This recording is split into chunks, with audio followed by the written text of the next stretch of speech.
देखिए, राम कथा जीवन जीने की कला सिखलाती है, हमको मर्यादा सिखलाती है कि परिवार में किस प्रकार से रहा जाए। एक आज्ञाकारी पुत्र का क्या कर्तव्य होता है अपने पिता के लिए, अपनी माँ के लिए। एक भाई का क्या व्यवहार होना चाहिए अपने भाई के प्रति। एक पतिव्रता स्त्री का क्या धर्म होना चाहिए अपने पति के प्रति। और एक दुश्मन का क्या कर्तव्य होना चाहिए अपने दुश्मन के प्रति। पूरे जीवन जीने की कला हमें मानस सिखलाती है। और भगवान की पावन भागवत कथा हमारे जीवन में से मृत्यु के भय को समाप्त कर देती है। जो हमें मृत्यु के भय से अभय कर दे वो है श्रीमद् भागवत कथा। सप्ताह पर्यंत श्री परीक्षित जी ने भगवान की पावन कथा को श्रवण किए और मृत्यु के भय से निवृत्त हो गए। तो राम कथा सिखलाती है जीवन जीने की कला और भागवत सिखलाती है मरना, कैसे मरा जाए, मरण को कैसे सुंदर बनाया जाए। तो स्पष्ट कहा कि मरण से पहले अगर ठाकुर जी का स्मरण कर लिया जाए तो मरण भी मंगलमय हो जाता है। मरण तो सभी का होना है, कोई संशय नहीं है, सब जाएंगे। लेकिन मरण से पहले राधे राधे, ओम नमो भगवते वासुदेवाय, या महामंत्र हरे कृष्ण कृष्ण कृष्ण हरे हरे, हरे राम राम राम हरे हरे, इसका जाप कर लिया जाए तो मरण भी मंगलमय हो जाता है। जैसे अजामिल का हुआ। किसका नाम स्मरण करने से? बोलिए, आप लोग भागवत सुने हैं ना? अजामिल ने किसका नाम स्मरण किया? नारायण। नारायण का नाम स्मरण करने से अजामिल जी भव सागर से पार। मानस भी सिखलाती है, कलयुग केवल नाम आधारा, सुमिर सुमिर नर उतर ही पारा। भागवत में कहते हैं, नाम संकीर्तनम यस्य सर्व पाप प्रणाशनम, प्रणामो दुख शमनः तम नमामि हरिम परिम। नाम संकीर्तन को भागवत में विशेष महत्व दिया गया। अब आइए करते हैं बात शिव पुराण की। ये मेरे भगवान शिव की पावन कथा वैराग्य सिखलाती है, जीवन में हमारे वैराग्य उत्पन्न करती है। हालांकि आजकल जो प्रचलित कथाएं, शिव कथा टेलीविजन के माध्यम से कई व्यास कथा को कर रहे हैं, कहीं न कहीं शिव पुराण के स्वरूप को ही चेंज करके रख दिया। शिव पुराण की कथा न कह करके दुनिया भर के टोटके बताना प्रारंभ कर दिए हैं शिव पुराण के नाम पे। सो अनुचित है। शिव पुराण को हृदय से श्रवण किया जाए तो शिव पुराण हृदय में वैराग्य उत्पन्न करती है। किससे? माया से, काम से, क्रोध से, लोभ से, मत्सर से, इन सबसे वैराग्य उत्पन्न करती है और हमारा हृदय सात्विक बनाती है और हमें भगवान शिव का सानिध्य प्रदान करती। ये उन भगवान शिव की कथा आप सुनने के लिए जा रहे हैं जिनकी कथा अब तक आप सुनते आए। उनके इष्ट भगवान शिव, भगवान राम के इष्ट कौन? भगवान शिव। मेरे द्वारिकाधीश भगवान रूपी नारायण के इष्ट भगवान शिव।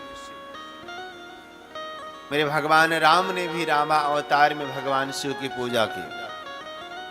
कि लिंग थापि विधिवत करि पूजा, शिव समान मोहि प्रिय नहीं दूजा। स्वयं मर्यादा पुरुषोत्तम भगवान राम ये स्पष्ट कहते हैं कि मुझे शिव के समान अत्यधिक कोई प्रिय नहीं है। भागवत में आप दर्शन करिए, जब मेरे बांके बिहारी जी, जो भागवत का हृदय रास है, जब मेरे बांके बिहारी जी महारास करते हैं ना, तो मेरे भगवान गोपेश्वर बनकर के शिव जी वहां पर भी आते हैं और मेरे ठाकुर जी भगवान शिव जी को प्रणाम करते। शिव हरि और हर में ज्यादा अंतर नहीं है, भेद नहीं है बहुत ज्यादा, ये एक दूसरे के पूरक हैं। जैसे पलकें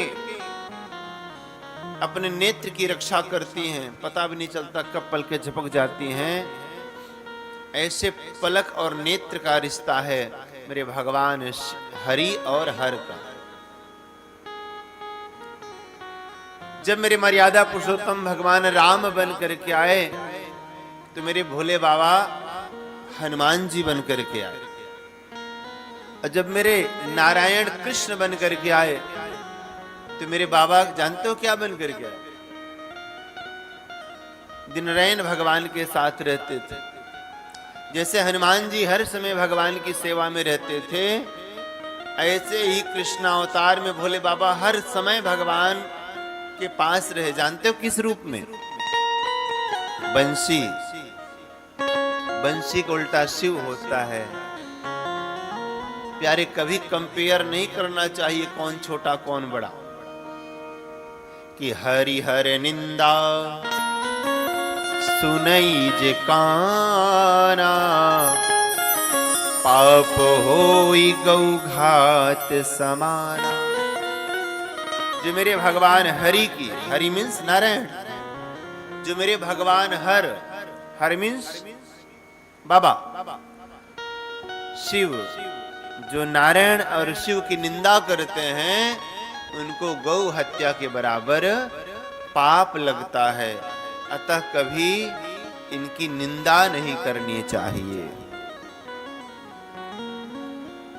प्यारे, हम सब लोग बड़े सौभाग्यशाली हैं, इतनों दिनों तक हम भगवान नारायण की कथा सुनते रहे, राम कथा, भागवत कथा, 2011 से लेकर के 2023 तक।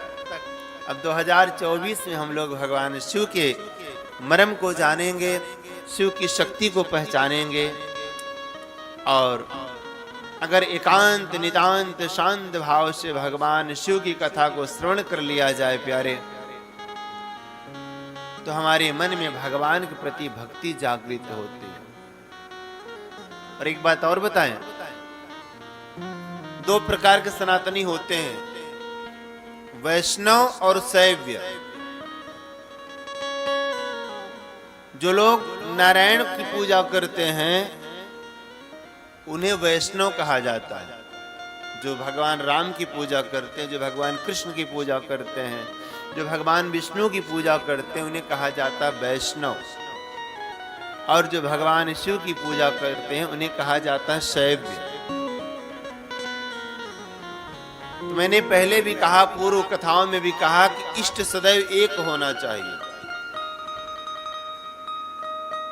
अगर आप वैष्णव हैं और आप किस ठाकुर जी हैं, तो अगर आप शिव जी की कथा सुन रहे हैं तो मन में ऐसा भाव लाइएगा कि साक्षात मेरे ठाकुर जी भोले बाबा बन करके लीला कर रहे हैं। ठीक है ना? कभी ऊंचा नीचा मत समझिएगा।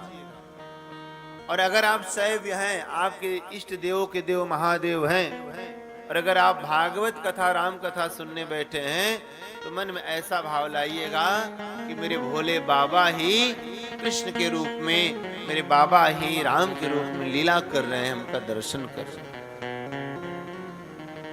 क्योंकि एको हम बहुश्यामः, भगवान वास्तव में मूल में एक हैं, लेकिन उनके रूप अनेक हैं। कभी भी विचलित नहीं होना चाहिए, मन में संशय नहीं होना चाहिए। जब आप श्रीमद् भागवत महापुराण पढ़ते हैं तो उसमें नारायण की बड़ाई बताई जाती है, और जब आप शिव पुराण पढ़ते हैं तो इसमें शिव की महिमा का गायन किया जाता है। कभी कुछ लोग संशय में पड़ जाते हैं, कंपेयर करने लगते हैं, तो कभी भी तौलना मत तराजू में कि अच्छा वो ये तो ये, तौलना नहीं, अपितु अपने इष्ट के रूप में भगवान शिव का दर्शन करना। यही कथा शिव पुराण सिखलाती है, नहीं भ्रम में पड़ जाएंगे।